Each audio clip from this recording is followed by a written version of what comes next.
Indeed, we could not have neglected the burning and upsetting topic of the refugee crisis at our event. So here's our next speaker, Ali Arshad Janabim.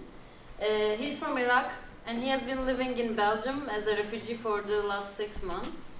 The media talks to us about the refugees every day, but let us hear now what a refugee himself has to say about it. Ali, you have the floor. Thank you.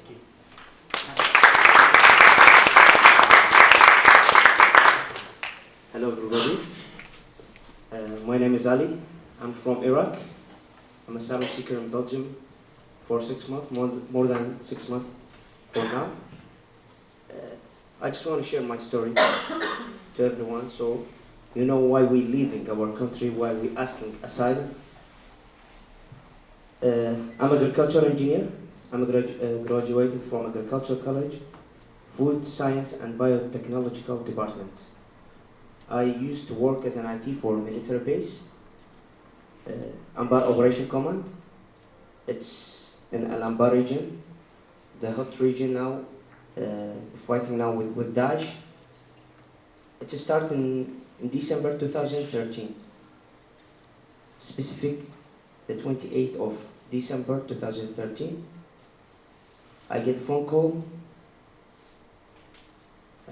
from people that belong to Daesh, Islamic State. Because of the nature of my work, I'm an IT, I'm the supervisor of all the computers, I have all the database, I have all the information about all people that working in that military base, from the commanders till the little soldier. So they contact me to have this information so they can take an Operation Command. Because when you have all this information about people, about weapons, about vehicles, about everything, they can control it easily. And they threatened me by killing my own family. So I think about it. It's myself, it's my life, my family, against 2,000 people. So if I cooperate with them and thinking I'm saving my life, I'll be reason to killing more than 2,000 people. They also have families. Maybe some of them lost, they have families, they have children, but they don't have a mother to take care of them. Maybe it's only the father to take care of them. It's just like that. So I refuse to cooperate with them. I refuse to give them that information. I refuse to give them that database. I went to the officer that's responsible about intelligence and security, and asked him. I get phone call from that person, and he know that person well because he used to work in the same military base, and he left when Daesh get in. He used to work as a sleeping cell there, and he know me very well. So I went to that officer, told him, I get phone call, they want this information, I refuse, but I ask to protect my family. He said, well done, but I cannot protect you and your family. I cannot give you a force, I cannot give you bodyguards to guard you and your family. You are not high-ranked officer. You work here. It's good that you do that, but you have to take care of yourself. And that point, yeah, I have 2 children. Muhammad is 4 years old, and Rodina is 3 years old, my girl. So when I think about them, I have to save them. I think to leave my country. And when I leave my country and I have this information, it will be like a crime for me. I have to go to the court if I leave the country with this information. It's secret information. I cannot take it with me. And I cannot quit in that circumstances. They will not accept. So I decided to leave my country, to save my family. I went to Turkey, 2014, February 2014. I went to Turkey, I went to UNHCR, the United Nations for Human Rights. In Turkey, I subscribed there, told them I want to save my family, and this is my story. They said, okay, yes. We give you an appointment for your first interview in 2018. 4 years to make my first interview. I said, it's okay. I have to survive, it's okay, no problem. They give me, I obligate to go to specific city. I cannot choose my city. And I surprised that I don't have the right to work there. My children doesn't have the right to go to school. I don't have the right to do anything, just to spend my money. It's okay. I have to survive. I'm not going to Turkey. I'm not leaving my country just for fun. I have to survive. So I accept that. Stay in Turkey about 1 year, 6 months, 1 year, 8 months. And when it started, that the huge wave of asylum seekers crossing the sea, Asia to Greece, I have a long chat with my wife. We are out of money. I spent about $20,000 in that period. I have 2 children. They have needs. I have to pay rent. I also have to have internet. I have to pay all the costs of living. And they don't allow us to work because we're asking for asylum. I have long chat with my wife. I have to go. She said, we have to go.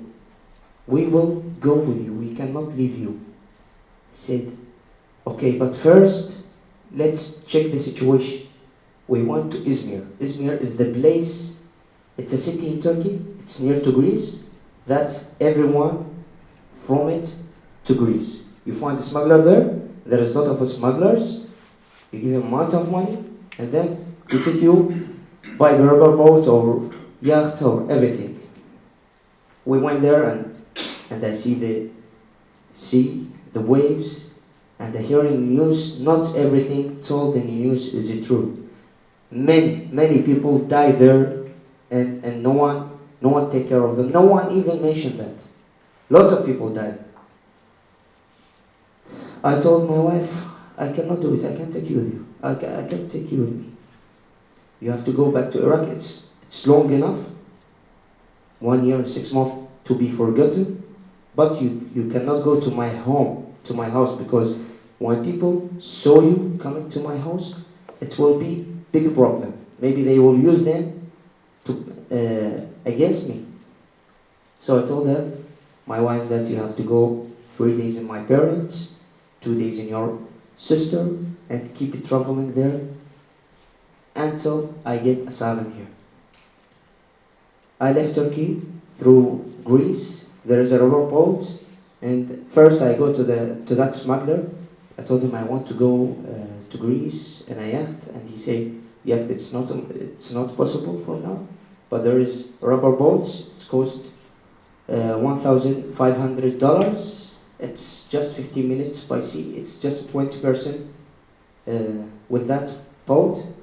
Say yes, it's look easy. Why they say it's difficult? I gave him the money.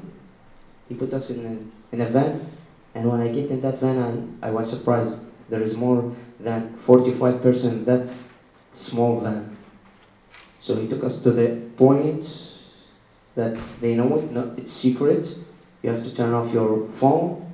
You're not allowed to film or do anything. And then they bought the rubber boat. It's about 7 meters for 15 or 20%. They put 45. I was lucky because it's 45%. My friends there, 63% in a small rubber boat. I swear to God, I faced the death more than 3-4 times in that period. We spent 4 hours in sea. We cannot get directly like this. We have to ride the waves, because if you go in a line, direct line, the wave comes to you and you will die. You will drown. I reach Greece. I don't believe that I can make it. From Greece, I went to Macedonia. From Macedonia, I went to Serbia. In Serbia, I have to think well, because if I get caught in Hungary, the dream is over. Because if you give your fingerprints in Hungary, according to Dublin, the first European country that you give your fingerprints, it's the first country that you ask for asylum. So we have to find a smart and a good smuggler. I searched for one. He asked 1,800 euros for one person. Say, okay, I don't care for the money as long as I reach my goal. He said there is Audi car, 2014 model. It's just piece of cake. You will reach from Serbia to Austria. It's just 5 hours, as he said. And then also I was surprised there is a van. It's used as a fridge for saving foods. And he put all of us about 35% in that van. And it closed. We cannot even breathe. It's for food.